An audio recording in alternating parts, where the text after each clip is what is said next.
What happened? On June 23rd, Iran launched a coordinated missile strike targeting at least 10 ballistic missiles at Al Udeid Air Base in Qatar and one at the U.S. Ain al-Assad base in Iraq.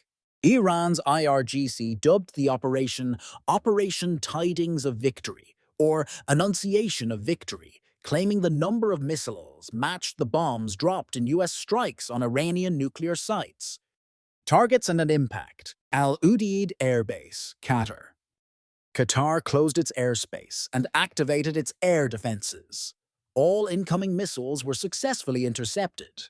No damage or casualties reported. Ain al-Assad Base, Iraq. At least one missile was fired, it was intercepted and resulted in no injuries or damage. Iran's justification and tone. Iran presented these strikes as a retaliation for recent U.S. bombing of its nuclear sites in Fordow, Natanz, and Isfahan, characterizing the attack as proportional and symbolic, intended to send a strong signal while minimizing escalation. Tehran emphasized it targeted remote bases outside populated areas to avoid civilian harm, regional and global context. This marks one of Iran's largest direct attacks on U.S. military assets in the region, since tensions rose following earlier Israeli strikes on Iranian territory. Qatar condemned the attack as a breach of sovereignty and reserved the right to respond under international law.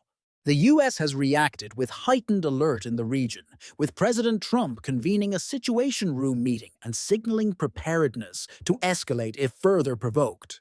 What's next? Potential de-escalation. Iran's choice to mirror missile count and avoid civilian targets may indicate a message rather than an intent to widen the war. U.S. posture. The U.S. asserts this was a single set of strikes, but meanwhile military readiness across the region remains elevated. Regional flashpoints.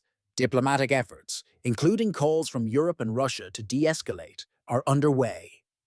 Still, concerns persist about possible escalation through strikes on nuclear facilities or blockades of shipping lanes like the Strait of Hormuz.